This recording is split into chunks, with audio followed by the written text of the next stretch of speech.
Man, half a year with the NSX has just flown by. With my 911 being down these past few months, I've been spending a lot of time piloting this thing, and I've just driven it 200 miles to Grand Lake in Oklahoma for a holiday weekend. Over these last 6 months, my NSX has certainly lived up to its reputation of being a bargain supercar. Well, mostly. For those of you that have been following my journey, you'll know I bought the cheapest Acura NSX available in the USA with a clean title and a manual transmission. I bought the car totally sight unseen, with no pre-purchase inspection, from the other side of the country. For $31,375 plus $1,000 in shipping, this 1992 NSX with 84,000 miles arrived as a complete basket case. Things like the horribly out-of-alignment suspension, the ABS was on the fritz, bad climate control system, a trashed interior, and zero record of a timing belt service. I made a video about it and people thought I was an idiot. To sort out all the mechanical issues, including a timing belt water pump service, I spent only $2,500, which compared to other supercars, that was super cheap. But I didn't stop there. I had to do away with the Pimp My Ride custom interior with tons of broken trim pieces from a botched stereo install and update the wheels. I went overboard and melted my credit card with all this elective surgery, spending $6,200. I unveiled my transformed NSX in a video disclosing the ridiculous sum I spent making it blingy, and most people still thought I was an idiot. I'm now $41,243 into a car that's worth about $40,000. But after sorting it, I should be enjoying that famous Honda reliability, right? Well, not really, but most of it was self-inflicted. The first failure came after having the car detailed right after having it fixed. I was kind of bummed because my NSX seemed slow and ran a little rough. I was worried that the timing might be off a tooth, so I took it back to my mechanic, the car wizard, and we figured out that my detailer had soaked a couple of coils during detailing. Yes, the same detailer that had my Mercedes stolen out of their garage. I still use them for my cars. Yeah, I know, idiot. With some new coils, my NSX was back in business, and everything was fine until I took it to the racetrack.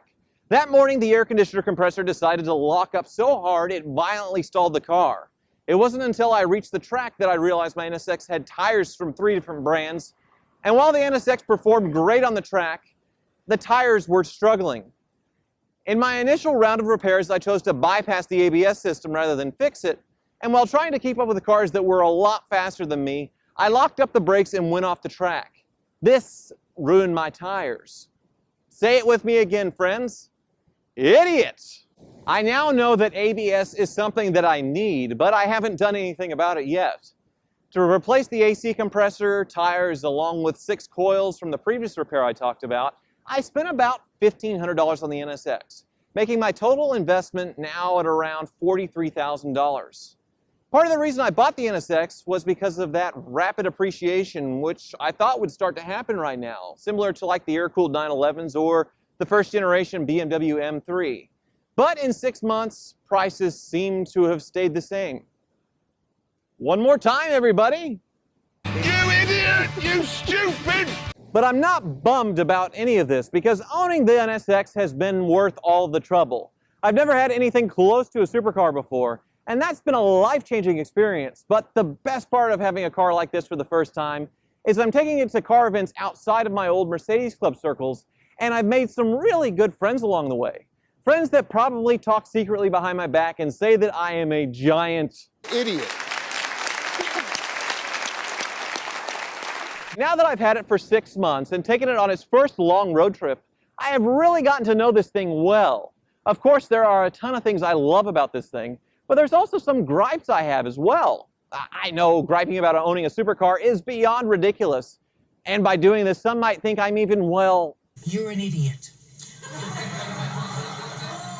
Okay, that's the last time I'm going to do this. I promise. No more idiot thing.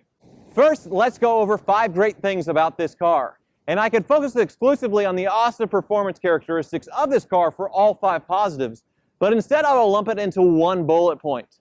People have been talking about the amazing performance for over 25 years, and I can confirm the handling in the VTEC Yo live up to the hype. If you want to know a little more, click the link below and read my column on autotrader.com/oversteer. The first thing I really love about my NSX is the interior. Now, I know I've taken a lot of heat for my styling choices in here, but since I finished it, I've only grown to love it even more. And something I've never pointed out before is actually this aftermarket stereo, which in this custom carbon fiber piece, you can see it sort of set in a little bit so the sun doesn't catch the glare. But it also came with this really cool custom mounted thingamabopper for the subwoofer. And all this makes for really good sound. Another thing I love about my NSX is the interior visibility.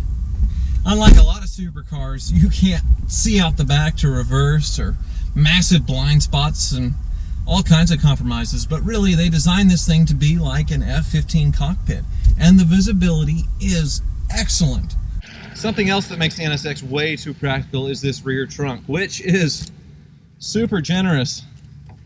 A couple of small suitcases fit in there, no problem. And of course, a given for a Honda is the ease of maintenance. Trying to do this one-handed is going to be interesting. We'll just set it on the throttle body for now, that's fine. Everything is really accessible, and of course, parts are cheap compared to any other supercar, and everything's just real accessible. Look at that pretty engine. The first gripe I have with the NSX has to do with the interior headroom, which I noticed the first time I took my NSX out on the track. There's just not quite enough room for this 6'2" tall dude with a helmet on to be comfortable. Another gripe I don't like is the roof of my NSX on the outside was painted.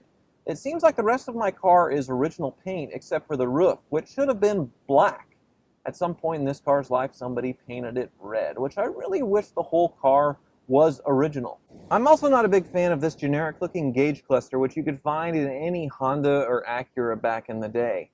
I'm also not a big fan of my brakes, but that's totally my fault since I disabled the ABS and now made this thing kind of a death trap. Another gripe I have with NSX ownership, other than people asking me what it is all the time, which is fine, the second question I get from people who know these cars is, when am I going to supercharge or turbocharge it? And the answer is never. I have no reason to. The performance of this car is just perfect as is, and I don't see why I would want to change it. But that seems to be what everyone wants me to do. And sorry, it's not going to happen. Obviously, these are little gripes. The only bad thing about NSX ownership is it totally ruins you for other supercars. It's tough for me to swallow the idea of a Ferrari or Lamborghini at twice the price or more and their ridiculous maintenance schedule. I am planning on shopping for another depreciated supercar here in the near future, but I think I'm going to be disappointed with all of them. The engineers at Honda and Mr. Senna really created something awesome, which leads me to this brilliant and totally unscripted segue into my latest Hoovies Garage t-shirt design, which says, "Domo arigato, Mr. Senna." Check it out on my online store, which is linked below. The insurance company managed that I wear this helmet during all my videos from now on. It's kind of a bad deal, but I've accepted it.